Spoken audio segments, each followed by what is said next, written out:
Hi. Sa pangalan po ng dakilang Panginoong Jesucristo, sa mapagpalang araw po sa bawat isa sa atin. Dito po tayo sa dalawang bahagi na kung saan meron po tayong mga aralin o sitas na binabasa ayon sa binaba ng Espiritu upang basahin natin at bigyan ng buhay o kapaliwanagan nang sa ganun ito ay magamit natin sa ating pang-araw-araw na pamumuhay. Ngayon po, meron pa tayo ditong isang sitas. Sabi po sa sulat ni Apostol Pablo sa mga taga-Roma, sa Kapitulo 10, versikulo 5 hanggang 21. Maganda po ito. Sapagkat sinulat ni Moises na ang tao na gumagawa ng kapwiran ayon sa kautusan ay mabubuhay dahil dito. Totoo po. Halimbawa, alam natin yung 10 kautusan. Ngayon, kung halimbawa ang tao sa pamamagitan ng kautusan, ginagawa niya na ingatan yung kautusan na hindi malaban, doon tayo mabubuhay kung saan nakasandal yung ating pagsunod. Kaya kung halimbawa, ang nakalagay doon, 10 kautusan. Siyempre, kung yun ang sinusunod natin, nakatipindi tayo doon sa 10 kautusan ang pamumuhay natin. Hanggang doon lang, ang tanong, sa pagsunod ba ng 10 kautusan, ano ang mapapakinabangan natin? Wala po. Dahil yun, nakagalang ka lang bilang nasa katawang laman na naging masunurin ka ayon sa kautusan ni Moises. Kaya kinakailangan mabago po yun. Anong sabi nito? Dapat sinasabi ng katwiran ayon sa pananampalataya ang ganito. Huwag mong sabihin sa iyong puso sino naakyat sa langit sa magkatuwid bagay upang ibaba si Kristo. O sino ang mananap sa kalangiman sa makatuwid bagay upang iakyat si Kristo mula sa mga patay.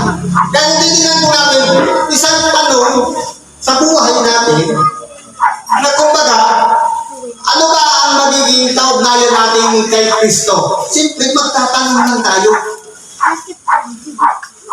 Sino ba ang isusubuin mo sa langit para pamabain lang siya? Yan po. Ang ating dakilang Panginoon ay bumaba ayon sa kalooban ng kanyang Ama. At siya nabuhay na maguli sa mga patay ayon din sa kalooban din ng kanyang Ama. Pero si Kristo may buhay sa kanyang sarili. Handa niyang ibigay ang kanyang buhay at kunin muli. Handa niya sa kanyang sarili na mamatay sa krus. At may tamang panahon din para mabuhay siya na maguli sa mga patay. Isa po yung halimbawa na kaya po ang ating dakilang Panginoon handa niyang ibigay ang kanyang buhay dahil handa rin niya rin kunin muli ang buhay na yaon na pinatay ng mga tao sa makatuwing bagay. Ang ating dakilang Panginoon yung buhay na kinuha niya muli, yan din ang mamanahin ng lahat ng mga ililigtas niya. At tayo po yun. Kaya kung si Kristo ay nabuhay na maguli sa mga patay, tayo naman ay bubuhayin din na maguli sa mga patay. Kung si Kristo ay namatay, tayo rin ang ay dadanas ng kamatayan.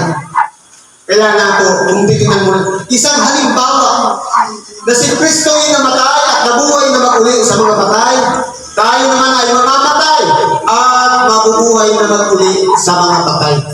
Si Kristo 3 araw lang siya, yung pagitan ng pagkamatayan niya at pagkabuhay na maguli sa mga patay. Pero tayo, may tamang panahon sa pagbabalik niya. Sa isang tunog ng pagkakat, tayong lahat ay bubuhayin. Kaya kung titignan po natin dito, isang halimbawa yung nangyari sa ating dakilang Panginoon na mangyayari din sa bawat isa sa atin. Anong sabi nito? Dapat ano ang sinasabi nito? Ang salita ay malapit sa iyo, sa iyong bibig at sa iyong puso. Sa makatuwid bagay, ang salita ng pananampalataya na aming ipinananarat. Totoo po. Sa isang tao na makasalanan, kapag iyan po ay kinilos, binuksan ang pag-iisip, tinanggap ang aral, at nagsisi at nagbalik loob sa Diyos, hindi po malayo sa atin ang makapagsigaw tayo ng Diyos ko po, patawarin mo ako sa aking mga kasalanan. Glory to God, purihin po. Totoo po, hindi siya malayo. Ang salita ay malapit sa iyo. Pero kapag umiiral ang ego o pride na hindi natin ibababa ang ating sarili, na ipalalagay na isang taong makasalanan, ang mangyayari po yan, malayo ang salita sa atin. Sa totoo lang po, malapit lang siya. Ayaw lang natin i-release na parang tatanggapin natin sa ating sarili ang napapurihan ng Diyos dahil sa kanyang mga pagpapala. Na nandito tayo tinawag sa kop na ito upang tumanggap ng aral. Hindi po yan ang aral ng nauna dito sa unahan. Kundi tayong lahat ay sakop ng aral na ito. Na maging kumain o kayo ay pinakailangan magpapuri tayo sa Diyos sa pamamagitan ng pagluwalhati natin sa kanyang pangalan na tayo ay kinahabagan sa kabila ng ating pagiging isang makasalanan. Ang salita ay hindi malayo sa atin na magsigaw tayo, Diyos ko po, patawarin mo po ako sa aking mga kasalanan. Diyos ko po, linisin mo naman ang aking kalooban at diwat pag-iisip. Diyos ko po, baguhin mo na po ang aking pagkatao. Hindi po yan malayo sa atin. Sa oras na isubok natin sa ating sarili na tayo ay isang nasa mababang kalagayan na handang tumanggap at magpasakot sa Diyos sa pamamagitan lamang ng pagtanggap natin sa ating mga sarili na tayo'y isang makasalanan. Kaya po kung titignan natin, nasa ating lang bibig at sa puso natin yung tinatawag na salita ng pananampalataya. Resulta na lang yan ng pagtanggap ng aral ng salita ng Diyos. Kaya po, ang lahat ng mga nagsisipagpuri sa Diyos, lahat ng umaawit ng kanyang mga himno, mga awitin, ng papuri para sa Kanya, yan ay resulta na lang ng pagkatawag sa atin na tayo ay naging isang sisidlangiran sa Kanya. Napagamat tayo na isang makasalanan, inaako natin sa ating sarili na hindi tayo karapat-dapat na makinig ng salita ng Diyos, ni maski mangaral man, ni maski umawit man, dahil sa kanyang habag, tayong kinahabagan at tinawaan at nilinisan tayo ng ating pagkatao. Kaya tayo nagkakaroon ng chance o pagkakataon na mabago ang ating sarili dahil sa habag ng Diyos. Kaya po, doon na po sumisibol yung pagpupuri sa Diyos dahil lamang sa pakikinig ng aral o salita ng Diyos. Ngayon sabi dito, sapagkat kung ipahahayag mo ng iyong bibig si Jesus na Panginoon at sasampalataya ka sa iyong puso na binuhay siyang mag-uli ng Diyos sa mga patay, ay maliligtas ka. 76. Halimbawa dati matigas ang ating puso. Ayaw natin tanggapin ang aral o salita ng Diyos. Pero sa oras na iyan ay kinilos at binago at tinanggap natin sa ating sarili na pinampurihan natin si Kristo sa pamamagitan ng ating bibig at ang ating puso ay sumampalataya na siya'y nabuhay na mag-uli sa mga patay.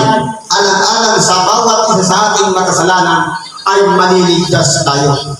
Sa mga kapatid, resulta na lang yung pagsisigaw natin ng glory to God, purihin ng Diyos sa pagtanggap natin ng aral na ating napakinggan. Sabi nito, sapagkat ang tao nananampalataya ng puso sa ikatutuwid. Totoo po, para maging matuwid na ang ating pamumuhay, na dati noon magagalitin tayo, dati noon mainisin tayo, sa oras na tinanggap natin yung aral, makukontrol na natin ang ating sarili. Dahil, bibigyan niya tayo ng isang tatak. Walang iba, ang Espiritu Santo na magiging kaagapay natin sa ating pang-araw-araw na pamumuhay. Na kung dati, maiksi lang yung pasensya natin dahil nandiyan yung Espiritu Santo, hahaba na yung pasensya. Dati noon, magkakalitin, nandiyan yung Espiritu Santo, may taga-control na ng ating galit. Ibig sabihin, ito na yung simbolo ng kaligtasan. Yung Espiritu Santo, itinatak sa bawat isa sa atin. Kaya po, ang kaligtasan ay nagmumula na namumutawid sa ating mga bibig. Na nagpapakita na tayo'y tinatanggap natin sa ating sarili na tayo'y isang makasalanan. Sapagkat sinasabi ng kasulatan, ang lahat ng sa kanya'y nagsisisampalataya ay hindi mapapahiya. Ito po, sumampalataya lang tayo sa ating dakilang Panginoon. Alam natin na mayroon tayong kapupulutan na mga mahahalagang bagay na ipinangako ng Diyos. Nanampalataya lang tayo. Hindi po tayo mapapahiya. Sapagkat walang pagkakaiba ang Hudyo at ang Grego, sapagkat ang Panginoon din ang siyang Panginoon ng lahat at malaman siya sa lahat ng sa kanya'y nagsisitaw. Kaya po, sa oras na tinawag natin si Kristo at naging priority natin siya sa ating buhay, sabi niya, hanapin muna ninyo ang kanyang kaharian at ang kanyang katwiran at ang lahat ng bagay ay tawag idaragdag sa ito. Marami pong mga milagro ang mangyayari sa atin na hindi maabot ng ating mga pag-iisip sa oras na tayo napasakop kay Kristo. Sapagkat ang lahat ng nagsisitawag sa pangalan ng Panginoon ay mga liligtas. Sino-sino po ba yung mga nagsisitawag? Yung mga pinili, yung mga iniligtas. Yun po yung mga tumanggap ng aral o salita ng Diyos na naging resulta na lang yung ating pagpupurin sa Diyos na tayo'y tumatawag sa Kanya. Paano nga silang magsisitawag doon sa hindi nila sinampalatayanan? At paano silang magsisampalataya sa Kanya na hindi nila napakinggan? At paano silang makikinig na walang tagapangaral? Totoo po. Kaya kinakailangan, bago mo mapakinggan, mayroon talagang magsasalita. Sapagkat, ang ating tainga ay nakahanda sa mga bagay na ating napapakinggan. Kung walang tagapangaral, wala tayong salitang mapapakinggan, wala tayong salitang maririnig. Paano na natin sasampalatayanan kung hindi naman natin napakinggan? Sabi ito, at paano silang magsisipangaral kung hindi sila mga sinugo? Gaya nga lang nasusulat, anong patatanda ng mga bahan yung nagdadala ng masasayang balita ng mga bagay na mabuti. Kaya paano naman magsisipangaral kung hindi sinugo?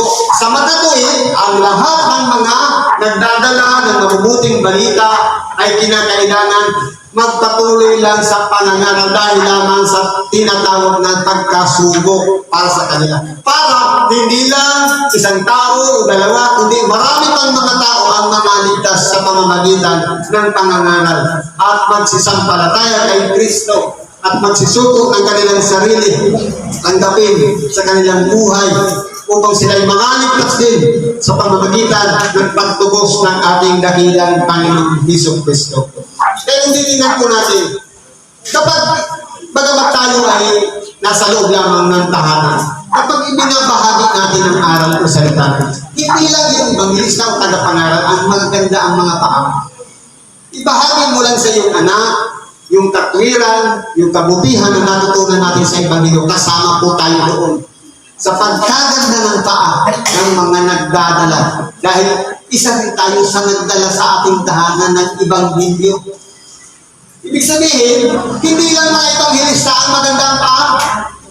Kahit sino sa atin, pwedeng maging magandang paa sa oras na tikutin natin yung Ebanghelyo ating napakinggan at i-share natin sa lahat ng ating mga kasama sa tahanan. Mga mahal sa buhay, kapamilya, kung maging kaibigan man, ibahagi natin ang aral o salita ng Diyos. Kaya nga, ang paniniwala nanggagaling sa pakikinig. At ang pakikinig ay sa pamamagitan ng salita ni Kristo. Totoo po. Salita ni Kristo, siya ng isang tao, susuruin niya para ibahagi yung salita. At kapag ang salita ay ipinangaral niya, tinanggap naman ang kain niya, doon na po magsisimula ang tinatawag na pananampalataya. Dahil sa pakikinig. Kaya kung titingnan po natin, may tamang pamamaraan, dahil spiritual, dahil ang salita ng Diyos ay espiritu, gagamitin niya yung boses ng isang sinugo na tagapangaral para mapakinggan ng tagapakinig. At yung mga tagapakinig naman, meron naman tagatanggap na tainga, i-absorb niya ngayon at magpapanag po sa puso. At ito na po ang nagiging pagkakataon para maging mananampalataya ang isang taong tagapakinig lamang.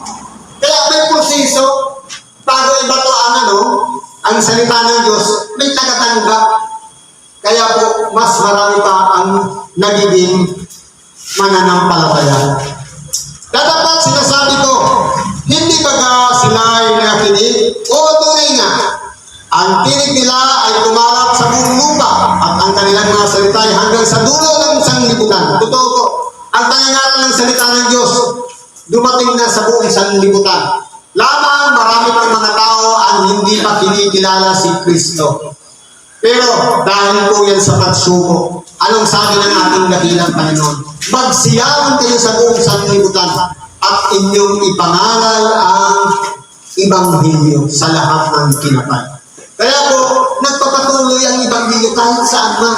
Anumang lahi, ubansa, ulipi, umika ng tao, patuloy na ipinangaral ang salita ng Diyos. Nang sa ganun, hindi lang doon sa mga unang nangaligtas na mga tinawag, kundi mas marami pa na mga tinawag at iniligtas ng Diyos sa pamamagitan lamang ng Ibanghilyong ipinangaral na ito'y mula kay Kristo. Kaya, ang Ibanghilyo, sabi nga ni Apostol Pablo, pagamat siya'y tanikalaman, pero ang kanyang salita ay hindi nasa tanikalaman.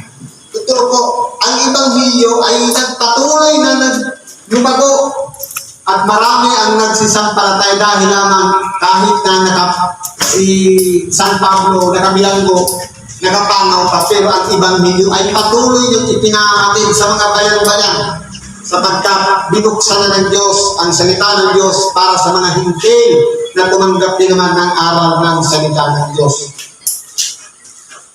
Dapat sinasabi ko, hindi ba lamang ng Israel unang-unay sinasabi ni Moises, ipamumungkay ko kayo sa paninibugo sa pamamagitan niyang hindi bansa. Sa pamamagitan ng isang bansang mangmang ay gagalingin ko kayo. Totoo po, ano nangyari ngayon sa Israel? Dahil po sa isang bagay na katulad ng sinasabi ng ating dakilang Panginoon, na katulad ng isang sisiwa na inaamo-amo ng kanyang inahin. Pero anong ginawa nila sa ating dakilang Panginoon? Pinakay nila sa krus. Kaya mayroong gagamitin, ayon sa inihula ni Isaias, na isang bansa na parang walang kwenta, doon sisibol ang Ibanghilyo o pangangaral ng salita ng Diyos. Kaya isang mapalad tayo, dahil isa tayo doon sa maliit na bansa na sumibol ang Ibanghilyo at ipinangangaral hanggang ngayon nagpapatuloy na nangangaral ng salita ng Diyos. Ibig sabihin, nagkakabunga. At nag-expand pa na yung ibang mga tagapangaral ng mga Pilipino dumating pa sa ibang bansa para ipagpatuloy ang panangaral ng salita ng Diyos. Yan po yung bansang walang halaga pero nagkakabunga. Ano pang sabi dito? At si Isaias ay bungtapang na nagsasabi, ako'y nasumpungan nila ang mga hindi nagsihanap sa akin. Nahalag ako sa kanilang mga hindi nagsipagtanong tungkol sa akin. Dahil at tungkol sa Israel ay sinasabi niya, sa buong araw ay unat ko ang aking mga kamay sa isang bayang suwail at matutulog. Totoo po, ang Israel ay iningatan ng Diyos. Kung titingnan po natin, sa lahi na lang mula kay Adam hanggang kay Zacarias, iningatan yan ng Diyos. O hanggang kay Jose, iningatan niya yan. Pero anong nangyari? Ang Israel ay isang bansang suwail. Dahil sa tigas ng kanilang ulo, maraming propeta ang sinugo sa kanila. ang pinakahuli na ang kanyang bugtong na anak na si Jesu Cristo. Pero ang ginawa nila, hindi nila tinanggap yung aral ng mga propeta, pati yung aral ni Cristo. Lahat ay pinapatay nila, pati si Cristo ay pinapatay nila. Yan po ang ugali ng mga Israelita. Iningatan sila ng Diyos. Doon nagmula ang mga kautusan. Doon din nagmula ang panangaral ng salita ng Diyos sa pamamagitan ng mga propeta. Pagin na natin nakilang kaliniman, yun ang nangangaral ng salita ng Diyos. Inigiyor pa rin nila si Kristo. Kaya ang tawag sa kanila, isang bayang suwail at matutol. Pero doon sa isang bansa,